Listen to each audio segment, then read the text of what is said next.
Hello, hello, hello mga kapalangga. Another day is another blessing. And praise God, talagang malamig na ngayon sa UAA. So, for today's video, I would like to share to you the Word of God that it will be found in Book of Exodus chapter 14, verse 14. So, basahin natin ito sa English at of course, babasahin din natin sa Tagalog. So, ang sabi ng Panginoon, sa verse 14, the Lord shall fight for you and ye shall hold your peace. At ang sabi naman sa Tagalog, ipakikipaglaban kayo ng Panginoon at kayo'y tatahimik. It's so really amazing and powerful promise of God to each one of us who believe in Him. Actually, the core message of the Lord in this passage is He is telling to His people, He is telling us that He will take care of our battles and challenges in life. And also, what we need is we have to rely on Him, not in our own strength. Or even na magpanik tayo, no, hindi yan ang gusto ng Panginoon. Okay? Instead, we should trust Him and remain calm. No? Napakaganda ang sabi ng Diyos na God fights for us. We need only to be still. So meron tayong mga key points na dapat natin tandaan, no? Ito po ay it's one key points in this passage is God is warrior. God who intervenes on our behalf. Amen? So, in supporting verse, in Exodus 15 verse 3, basahin ninyo kung meron kayong Biblia. The Lord is a warrior. The Lord in His name. Amen. So, ang second point is our role is to trust and refrain from self-reliance or anxiety. So, ang supporting verse naman nito ay nasa Psalms 46 verse 10. Ang sabi ng Panginoon, be still and know that I am God. I will be exalted among nations. I will be exalted in the earth. So the Lord Jesus Christ, it's very clear that He is always present. Amen? Kaya wag tayong masyadong mataranta sa mga pagsubok o problema na dumarating sa ating buhay. We have to trust Him because He is our blessed hope. Hindi po nagsisinungaling ang Panginoon. What we are going to do is to trust Him. Siyempre, kung wala tayong pananampalataya, kung wala tayong tiwala sa Panginoong Hesus, siyempre hindi yun mangyayari ang kanyang mga pangako. Amen?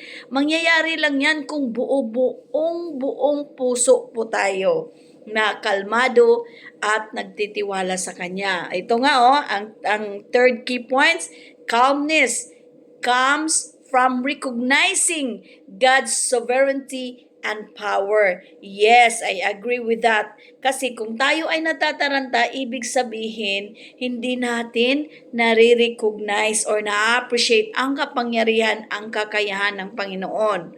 Okay?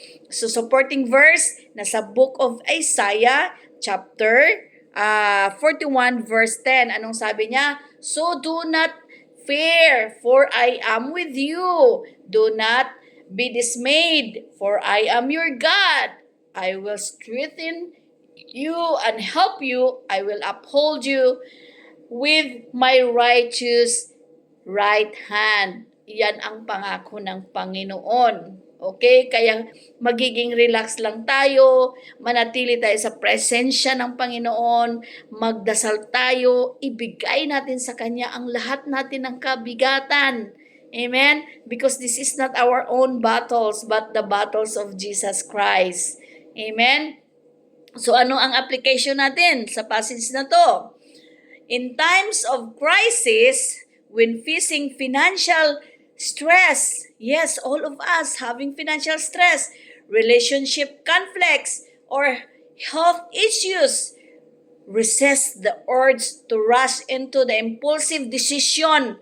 So wag tayong basta-basta gumawa ng sarili nating desisyon without consulting the presence of the Lord. Anong gagawin natin? We have to pause, pray, and trust that God is working behind the scenes. Amen? Hindi natutulog ang Panginoon. Siya po ay tuloy-tuloy na nagtatrabaho para sa kanyang mga anak. Praise God. And also, another application in times of uncertainty. Instead of worrying about the future, focus on God's faithfulness in the past and rest in His promise to fight for us. Ang ating kapahingaan ay nasa presensya ng Panginoon. Kaya huwag tayong masyadong mag-isip para sa ating kinabukasan. Kaya nga mayroong panalangin sa Biblia na give us our daily bread. Gusto ng Panginoon na araw-araw natin siya kausapin. Araw-araw tayo hingi sa Kanya. Huwag tayong masyadong sakim, no? Sa mga bagay-bagay o kapangyarihan na gusto natin ito ay maibigay na sa atin sapat sa isang taon.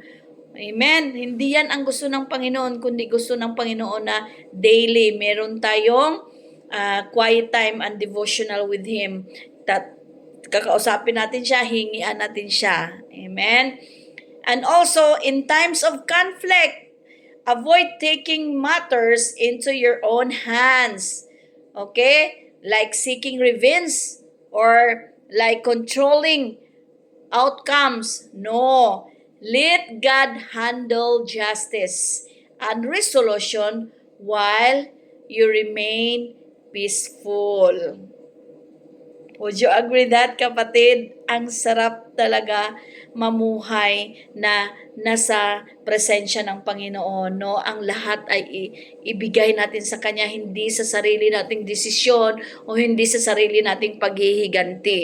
Dahil wala talagang matatapos na away. Amen?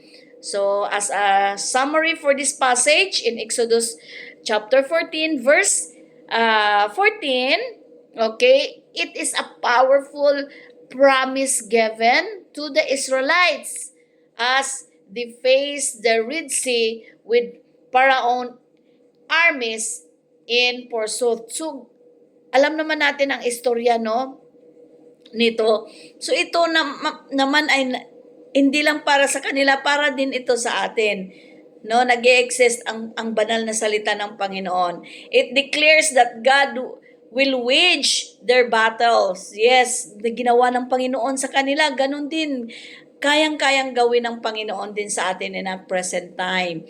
Okay, and their responsibility is simply to be still, trust in God's power. Okay, refrain from self-reliance and wait for deliverance. This truth extend beyond that moments to all who follow God today.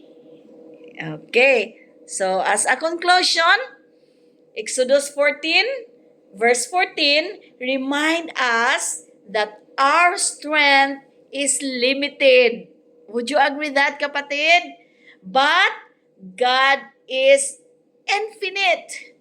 By choosing stillness and trust over panic and self-effort, we position ourselves to witness His mighty work in our lives. It is a call to surrender, control, and let God be the warrior we need in every battle we face. Amen? So stay blessed and trust the Lord with all your heart, and He will fight for us. He will fight for you, kapatid. Anong bigat man yan, kayang-kaya yan lutasin ng Panginoon. Amen? So have a blessed day and stay safe, everyone!